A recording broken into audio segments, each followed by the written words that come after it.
యేసు ప్రభుని సిలువ వేశారని అడగకూడదు, వేశారని సంతోషించాలి.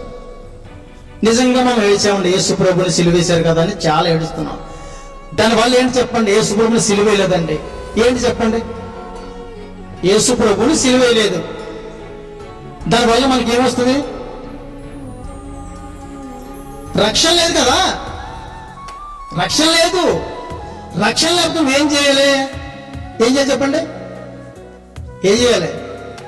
మీ డబ్బు ఖర్చు పెట్టి మీ రక్తం దారబోసి పరలోక రాజ్యానికి సంపాదించుకోవాలి. మీకు అర్థమవుతుందా?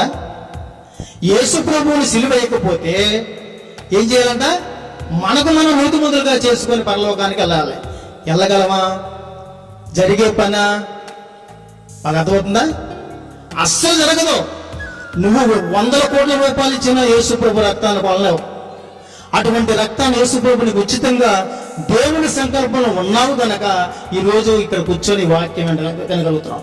నువ్వు ఎంత గొప్పదానివో ఎంత గొప్పవాడో తెలియాలంటే యేసు ప్రభు సిలువను నువ్వు చూడాలి. రక్తం చేత విమోచించాడు. ఎవరైతే ఈ వాక్యముని క్రీస్తు నా కొరకు మరణించాడని ఆయన హృదయంలో వాళ్ళు ఒప్పుకుంటారు, నోటితో ఒప్పుకుంటారో వారందరూ రక్షించబడతారు.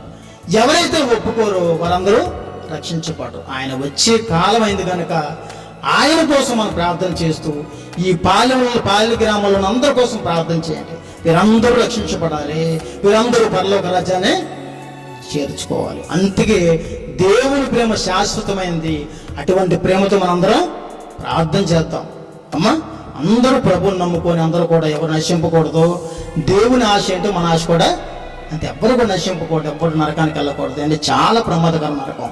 అందుకనే అందరూ కూడా పరలోక రాజ్యానికి వెళ్ళాలని ప్రేమతో ప్రార్థన చేస్తాం.